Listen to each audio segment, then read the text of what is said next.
जाने 95% पॉलिटिशियन ऐसे हैं जिनके ऊपर क्राइम है, रेप है, लेकिन आप उन्हें अपनी पार्टी में फिर से शामिल कर लेते हो और उन्हें बीजेपी वॉशिंग मशीन से उन्हें धो डाल करना।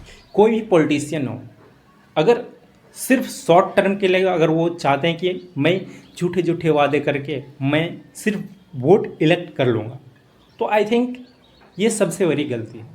क्योंकि जब आप किसी जनता से कनेक्ट करते हो तो वहाँ बीच में एक चीज़ होती है, एक वर्ड होती है, उसे कहते हैं विश्वास। हमारा भारत जो है सभी धर्मों से भरा पूरा एक हमारा देश है और इस देश को चलाने के लिए आपको सभी में समानताएं लानी पड़ेगी।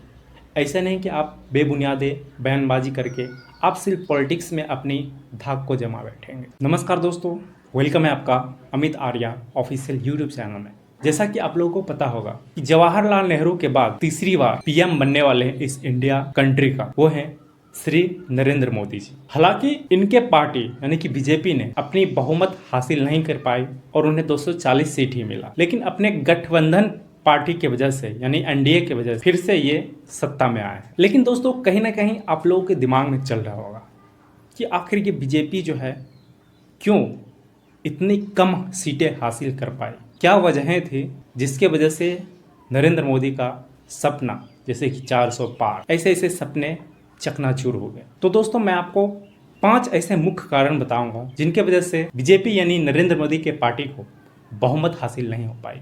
और तो और यदि बीजेपी या फिर एनडीए नेक्स्ट टाइम फिर 5 साल से अगर अपना सेवा करना चाहते हैं इस भारत देश का, तो उन्हें किन किन चीज़ों का ख्याल रखनी चाहिए ताकि उन्हें फिर से अपने इस देश को सेवा करने का मौका मिल सके। तो दोस्तों सबसे पहली और मुख्य वजह है नरेंद्र मोदी को इतने कम बहुमत मिलने की, तो वो है सबसे पहले नंबर बेरोजगारी।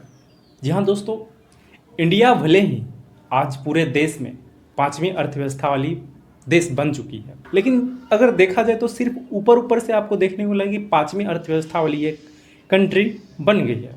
लेकिन जब आप अंदर यानी हमारे देश के अंदर एंट्री मारोगे यानी ग्राउंड लेवल पे आप जाके देखोगे तो यहाँ पे लगभग 95% युवा ऐसे हैं, वो भी पढ़े लिखे, ऐसा नहीं कि वो सड़क छाप हैं या फिर उनको कुछ आता नहीं है।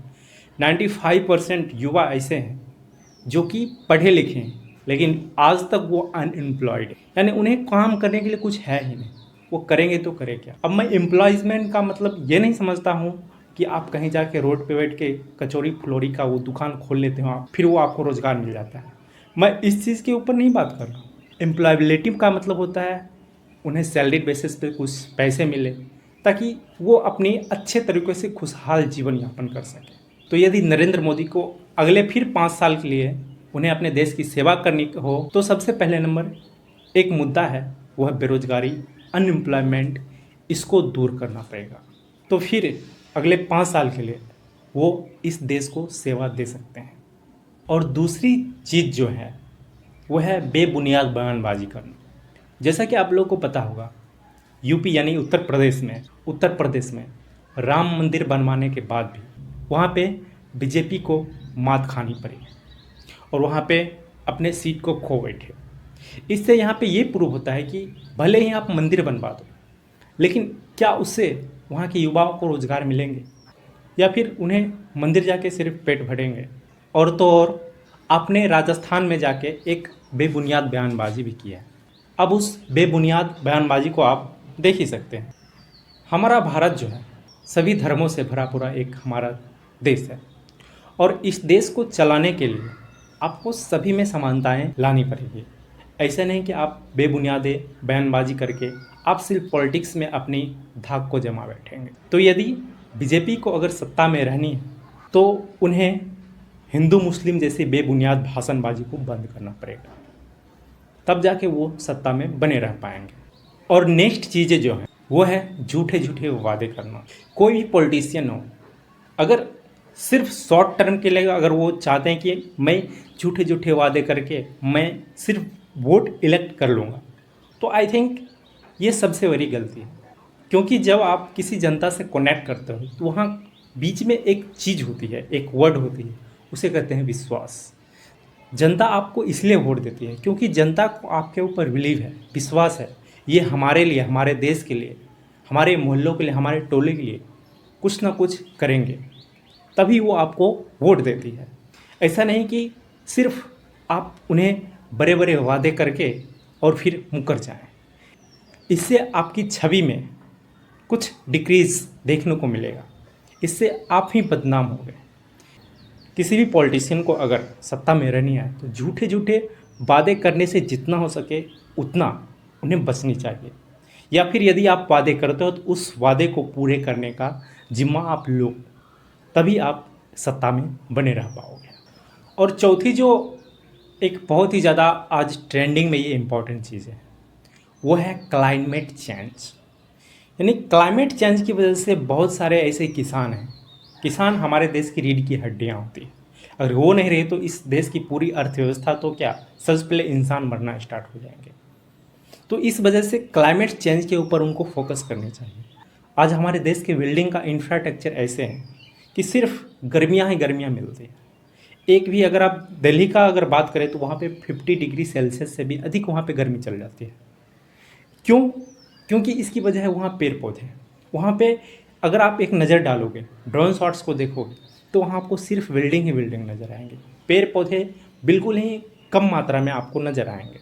तो यदि बीजेपी को अगर सत्ता में रहनी है तो उन्हें बिल्डिंग के ऊपर, तो उन्हें क्लाइमेट के ऊपर वर्क करनी चाहिए, ताकि अगर अच्छे क्लाइमेट रहेंगे तो हमारे किसान लोग संतुष्ट रहेंगे और मज़दूर लोग भी संतुष्ट रहेंगे और वो अपनी मेहनत को बरकरार रखेंगे, इससे हमारे देश की इकोनॉमी बढ़ेगी। तो उन्हें क्लाइमेट के ऊपर भी ध्यान देनी चाहिए। और एक चीज़ मैं आपको बोनस में देना चाहूँगा, वो है बीजेपी वॉशिंग मशीन। आज से एक साल पहले या फिर यही 2024 या फिर 2023 में अगर देखा जाए तो इतने ऐसे ऐसे क्राइम करने वाली पॉलिटिशियन हैं बीजेपी में भर्ती हुई, 95%, ये मैंने कहा था, ये डाटा कहती है, 95% ऐसे बीजेपी के पॉलिटिशियन हैं जिन्हें बीजेपी के वॉशिंग मशीन, आप समझ ही रहे होंगे, उससे उनको धुला गया है। ना जाने 95% पॉलिटिशियन ऐसे हैं जिनके ऊपर क्राइम है, रेप है, लेकिन आप उन्हें अपने पार्टी में फिर से शामिल कर लेते हो और उन्हें बीजेपी वॉशिंग मशीन से उन्हें धो डालते हैं। इससे आपकी नेम फेम में थोड़ा सा कमियां देखने को मिलेगी। हमारे देश के जनता इतने बेवकूफ़ नहीं है कि आप उन्हें किसी तरह गुमराह कर लोगे और वो छिप जाएंगे। नहीं, आप क्या चाहते हो कि आपके इस गोदी मीडिया के वजह से क्या हमारे जनता को कुछ पता नहीं चलेगा? लेकिन ऐसे ऐसे आज यूट्यूब चैनल है, यूट्यूब चैनल की वजह से सबको पता चल जाता है क्या सच्चाई है क्या गलत है। तो आपको यदि सत्ता में रहनी है तो जितने भी ऐसे ऐसे पॉलिटिशियन आते हैं या फिर हैं तो उन्हें थोड़ा बाहर का रास्ता दिखाइए, या फिर कोई एंट्री करना चाहते हैं पहले उसके बारे में डिटेल जानकारियाँ इकट्ठा कीजिए, ताकि आप उन्हें अपने बीजेपी वॉशिंग मशीन से उन्हें फिर धो ना डालें और फिर ऐसा ना हो कि उन्हें एंट्री तो मिल जाएगी आपके पार्टी में, लेकिन वो पार्टी में रहने के बावजूद भी कांड करना स्टार्ट करेंगे।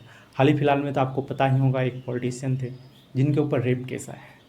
तो ऐसे ऐसे पॉलिटिशियन की वजह से आपके पार्टी का छवि खराब होती है, जिसके वजह से लोगों का विश्वास आपके ऊपर से टूटता है और आप सत्ता में नहीं आ पाते हैं। और जिस प्रकार से आज यूपी में जो आपके साथ हुआ है, हो सकता है एक दिन आपके साथ ऐसा हो कि हर एक स्टेट में आपके साथ ऐसा हो जाए।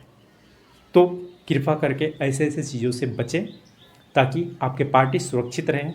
मैं भी मानता हूँ कि आपके पार्टी बहुत ही एजुकेटेड हैं और अच्छे हैं, इसमें कोई कमी नहीं है, आपने काम भी बहुत अच्छे किए हैं पिछले 5 सालों में। तो लेकिन इन सारे चीज़ों से जितना हो सके बच के रहिए। बाकी आपकी मर्ज़ी, आप अपने पार्टी को कैसे रणनीति के अनुसार चलाते हैं ये तो आपके ऊपर डिपेंड है। और हम लोग तो जनता हैं, हम लोग का काम है आवाज़ उठाना, लोगों तक पहुंचाना। बाकी आपकी मर्ज़ी, आप सत्ता में रहना चाहते हैं या फिर सत्ता से बाहर रहना चाहते हैं। बाकी दोस्तों, आप लोग की क्या राय है इस वीडियो के ऊपर?